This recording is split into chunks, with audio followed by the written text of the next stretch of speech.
Olá, pessoal. Sejam bem-vindos a mais um episódio do nosso podcast sobre divulgação científica. Hoje a gente vai explorar um pouco sobre o mundo da testabilidade de software. Eu estou aqui com dois amigos que entendem sobre o assunto, que é o Pedro Pessoa e o Luiz Neri. E aí, tudo bem? E aí, gente?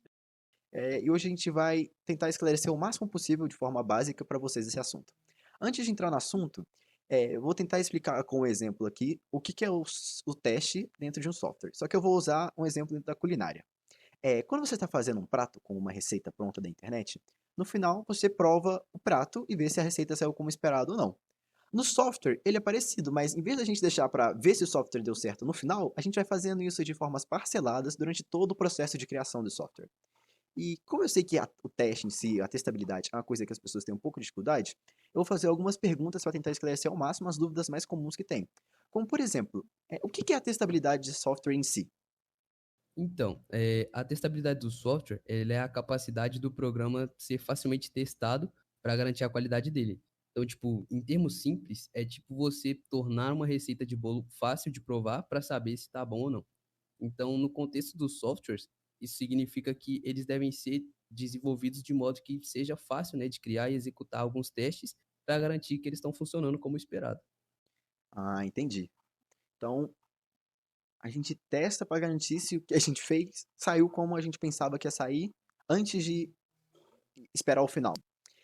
Como é que a testabilidade de software pode ser abordada na engenharia de software? De que formas, de que meios? Bom, a gente aborda a testabilidade por meio de transformações nos programas. É tipo quando você está na cozinha e antes de começar a cozinhar, você remove alguns obstáculos que podem dificultar os testes, como por exemplo a bagunça ou a falta de ingredientes, você já elimina isso, e assim você consegue garantir que o software seja mais confiável e de qualidade. Ou seja, você pode chegar a um resultado melhor como a receita de bolo. Ah, entendi. Pensar em uma pergunta aqui. Pensar não, eu vou pegar essa pergunta aqui que me mandaram, porque ela é realmente interessante. Por que que a testabilidade de software é importante na engenharia de software? Ela é muito importante, né, dentro desse aspecto para garantir que as modificações no software elas possam ser validadas, né, facilmente. Que isso contribui muito, né, para a manutenção e evolução do código em si. Então, é tipo você ter uma receita bem escrita e organizada, né, que é algo que facilita muito na hora de preparar os novos pratos e tal, ou então de fazer ajustes neles. Ah, sim. E tem alguma outra alternativa? Tipo, quais são as alternativas para a testabilidade de software? Bom, além da abordagem tradicional, existem outras práticas que você pode utilizar, como a inspeção de código, a análise estática ou as revisões de design, que é como se você utilizasse diferentes técnicas culinárias para ajudar a melhorar a qualidade da comida. Então, por exemplo, você usa diferentes abordagens ali dentro das receitas, diferentes culturas, que podem melhorar a qualidade da comida desde o início do preparo. Ah. E eu imagino que como a testabilidade é algo um pouco mais complicada, né, um pouco mais avançada, quais são os problemas que podem surgir se a gente não conseguir considerar a testabilidade, tipo, durante todo o nosso projeto? Se a testabilidade não for adequadamente considerada, né, nós podemos enfrentar alguns problemas sim, como a redução da qualidade do software, algumas dificuldades na validação de modificações, né, e o aumento do custo do tempo necessário para realizar esses testes, né. É tipo você tentar cozinhar sem utensílios adequados, o que no final, né, pode ter um resultado que não é tão bom quanto você estava esperando. Eu tenho uma dúvida que eu imagino que seja um pouco particular, mas eu gostaria de fazer essa pergunta mesmo assim, por exemplo, eu faço código há um tempo e eu já até tentei fazer teste unitário, esse tipo de coisa, que vocês devem falar ainda sobre, mas se eu pego um software de uma pessoa, que eu não conheço, não sei se ela faz teste ou não, quais são as características que eu posso observar para que esse software seja, tipo, altamente testável, totalmente testável? Bom, um software altamente testável, ele possui algumas características como, por exemplo, modularidade, baixo acoplamento e um código claro.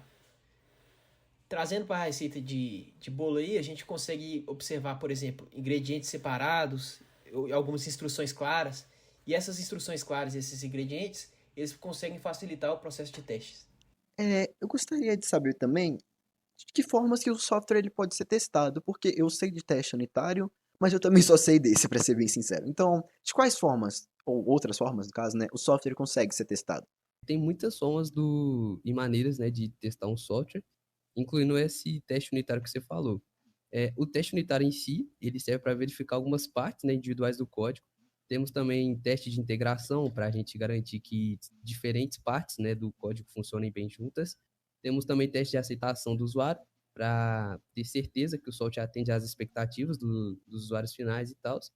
E testes também de regressão para garantir que as mudanças, né, as alterações do software e tal, não causem novos problemas. E, além disso, também temos alguns critérios, né, como a cobertura de blocos, decisões, caminhos e condições que são utilizados para garantir uma cobertura completa do código. Então, voltando aí para a parte da receita, né, a parte do bolo e tal, é tipo você conseguir seguir, né, uma receita passo a passo e verificar cada ingrediente e o método de preparação, né, que para você conseguir garantir que no final o bolo seja perfeito em todos os aspectos.